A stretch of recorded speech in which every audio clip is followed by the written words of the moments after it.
Magandang araw sa lahat. Kami nga po pala ang pangkat siyam mula po sa BSED Filipino 1A at ang aming tatalakayin ngayon ay ang wastong paggamit ng bantas. Ako nga po pala si Glyza Al Pastor. At ako naman si Jeanette Alit. At ako naman si Jonami Dalaurao. At ako naman si James Gumaraw. At ako naman si Holland M. Tupas. Ating aalamin kung ano nga ba ang bantas. Ano nga ba ang bantas? Ito ay isang mahalagang bahagi ng bararila o tuntunin sa pagsulat at paggamit ng wika. Ito ay ginagamit upang magbigay diin, magpahinga, o maghati-hati ng mga salita, parirala o pangusap. Ang iba't ibang uri ng bantas. Una ay ang ating tatalakayin, ang tuldok. Pangalawa naman ang tandang pananong, kuwit, padamdam, kolon, panipi, panaklong, kudlit, gitling, at tutuldok o ang tinatawag natin na ellipsis. Ang unang tatalakayin ay ang tuldok. Ano nga ba ang tuldok? Ito ay ginagamit sa katapusan ng isang pangungusap. Ito ay nagpapahiwatig na tapos na ang isang buong kaisipan o ideya. Ito ang halimbawa ng paggamit sa pangungusap ng tuldok. Una, mag-aral kayong mabuti. Ang daigdig ay isang tanghalan. Ang asol na langit ay maganda. Pangalawang bantas, ito ay ang tandang pananong. Ang tandang pananong ay karaniwang ginagamit kapag tayo ay nagtatanong. Gamit sa pangungusap ng tandang pananong, ito ay ano ang natutunan mo sa mga aralin sa asignaturang Pilipino? May pasok ba tayong mamayang hapon?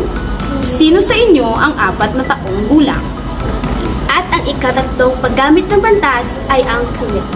Ang kiwit ay ito ay ginagamit paghihiwa-hiwalay ng mga salita o lipot.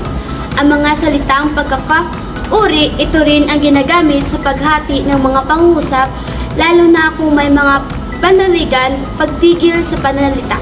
At ito ang paggamit ng pangusap sa kiwit. Una, nagluto ako ng adobo, sinigang at pansit para sa kanya.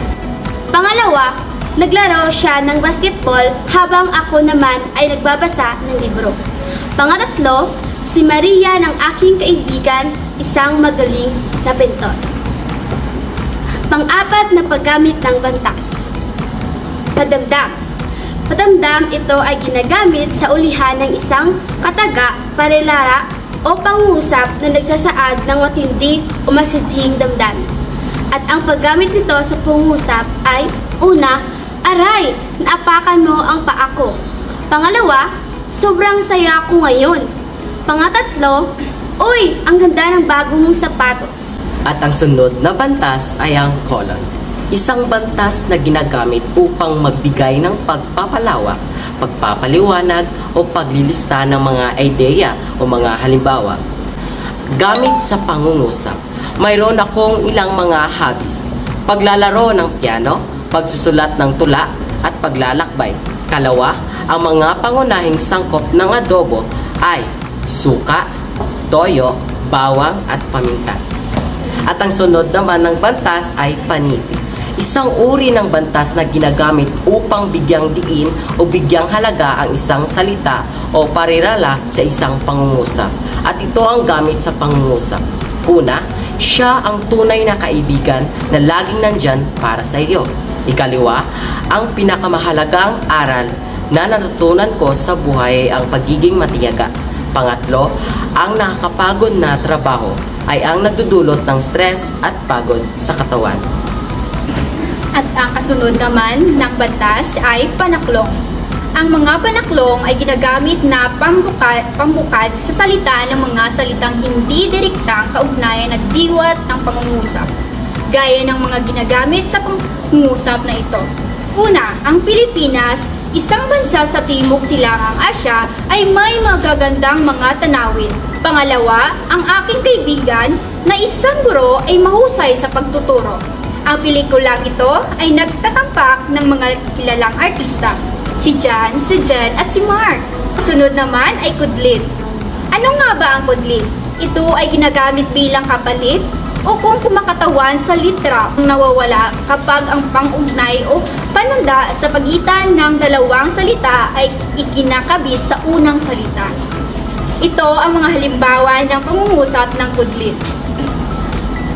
Una, tuwa at hapis. Tuwa't hapis. Pangalawa, kaliwa at kanan. Kaliwa't kanan. Pangatlo, siya't ikaw ay may dalawa. At ang ikalawa sa panghuling batas ay ang gigli.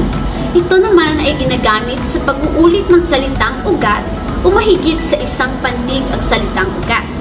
Ginagamit din ito kung ang unlapi ay nagtatapos sa katinig at ang salitang nilapian ay nagsisimula sa patinig.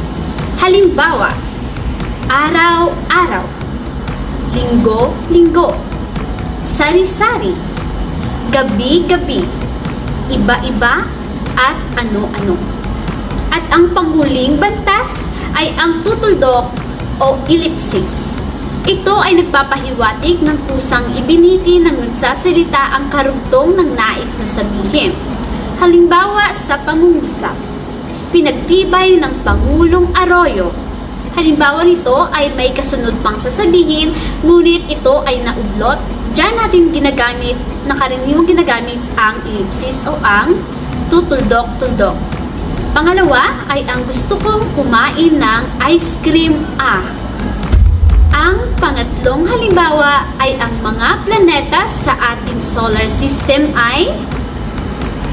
At dyan lamang nagtatapos sa aming talakayan. Maraming salamat sa pakikinig at nawa ay may natutunan kayo sa amin. Laging tatandaan ang gustong paggamit ng batas dahil ginagamit natin ito sa pang-araw-araw at higit sa lahat sa ating winiwika.